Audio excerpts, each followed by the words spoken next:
Imagine waking up every morning and stepping out onto a cliff 3,000 feet above the ground. Your neighbors, Buddhist monks who climbed rope ladders to get here. Your commute, a wooden bridge swaying over a vertical drop that would make your stomach turn. Now imagine this isn't a vacation. This isn't an adventure. This is home. What you're about to see will make you question everything you thought you knew about where humans can live. From monasteries perched on impossible rock pillars, to entire neighborhoods built from recycled trash, to villages floating on the ocean with no land in sight. These aren't abandoned ruins. These aren't tourist attractions. These are real places where real people wake up, raise families, and call home.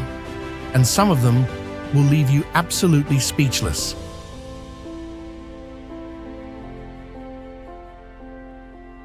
Let's discover the most unbelievable inhabited places on Earth. Around the world, there are communities that defy every rule of architecture, gravity, and common sense.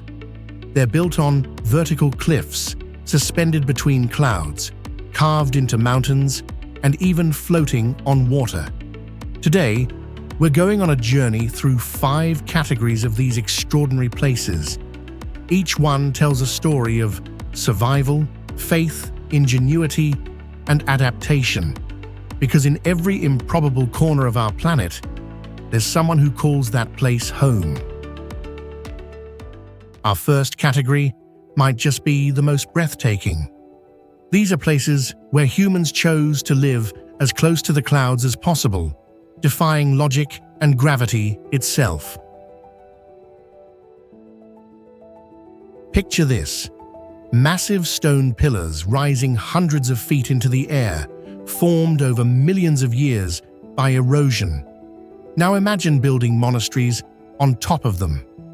This is Meteora, Greece, where Orthodox monks created one of the most spectacular architectural achievements in history.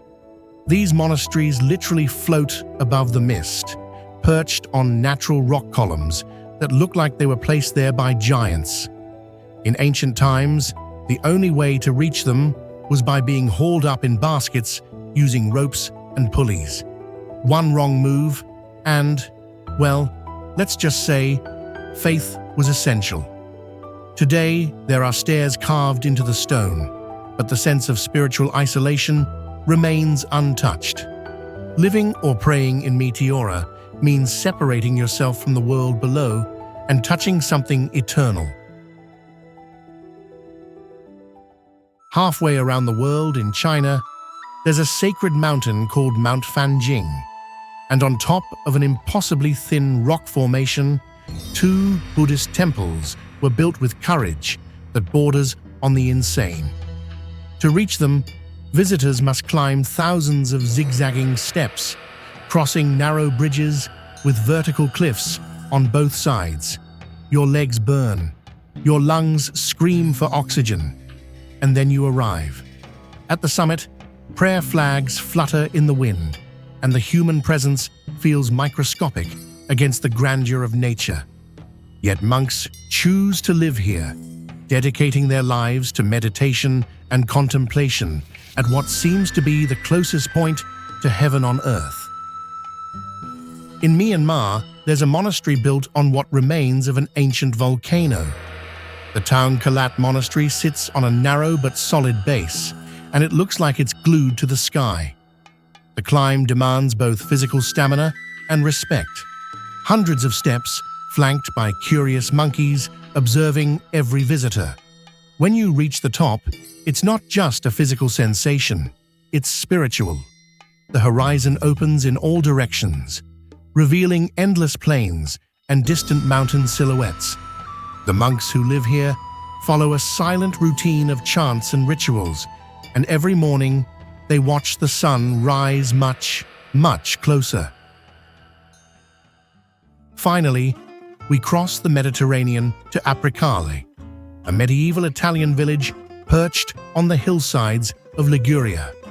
Here, the stone houses seem carved from the mountain itself, stacked one atop another, perfectly following the natural contours of the land. The streets are narrow and winding, often becoming staircases that link one level to the next. Apricot feels like poetry brought to life. These four places show that humans don't just build houses or temples. We build refuges that defy gravity and celebrate the courage to live where no one else would dare. Places where the sky feels closer and where each day is lived with a depth that cities don't know. But what about places where simply surviving is an act of resistance? If these places are already blowing your mind, wait until you see what's coming next. And hey, if you're enjoying this journey, hit that subscribe button so you don't miss our next adventure. There are places in the world where the simple act of living is already proof of resistance.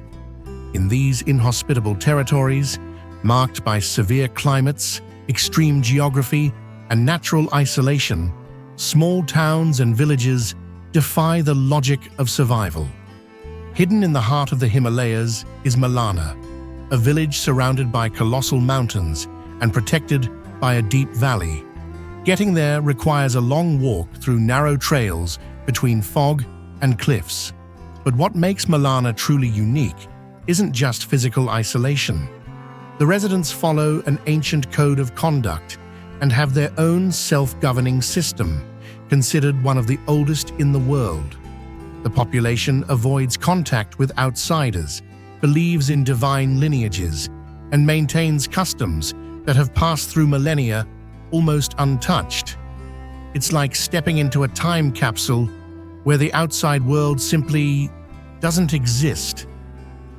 In Iraqi Kurdistan, the city of Ahmadiyya rests on an elevated plateau more than 3,000 feet above sea level. From a distance, it looks like a natural fortress, surrounded by cliffs and separated from the rest of the world by deep gorges. This strategic location wasn't chosen by accident. For centuries, Ahmadiyya served as a refuge against invasions, guarding ancient temples, tombs of sages, and forgotten palaces within. Winter is harsh, and land access becomes almost impossible at certain times of the year. From the dry heat of Iraqi mountains, we travel to the cutting cold of the Himalayas, where Namche Bazaar sits in Nepal. At over 11,000 feet altitude, this village is the main stop for anyone venturing toward Mount Everest. Namche combines the harshness of climate with the beauty of snow-covered mountains. Colorful buildings spread in a curve along the slope, and with each step, the air gets thinner. Despite this, there are schools, shops, cafes, and an active community center where residents and climbers share stories and hot tea. Life here depends on porters who bring supplies on their backs through steep trails and a rhythm dictated by the mountain. In Namche, survival is a collective act, and adaptation to the environment has become an inheritance of generations. Now let's talk about places where architecture wasn't just designed. It was molded by nature itself, where humans didn't fight the environment, but welcomed it, creating homes that seem to have been born with the terrain. In southern Tunisia, the arid desert landscape hides houses carved into the earth. These are troglodyte dwellings dating back to ancient times, with underground rooms connected by circular tunnels and courtyards open to the sky. These structures stay cool even on the hottest days and warm during the freezing desert nights. The image is surreal. Open craters revealing entrances to homes that seem to hide ancient secrets. And yes, if this looks familiar, it's because George Lucas chose Matmata as the setting for Luke Skywalker's home in Star Wars. Today, families still live in these caves, and many offer accommodation to curious travelers. It's a perfect marriage between ancient wisdom and modern sustainability. From Tunisian heat, we jump to Setenil de las Bodegas, a small town in southern Spain where houses were built literally under enormous rock slabs. Here, the river carved narrow gorges, and residents took advantage of natural formations to build their residences. Instead of removing the rock, they embraced it. Some buildings have massive stone walls and ceilings extending over the streets. Walking through Setenil feels like crossing a living gap between the natural world and the human world. In Thailand, adaptation happens over water. Koh Phangan is a village built on stilts in the open sea, beside limestone islets emerging from the ocean.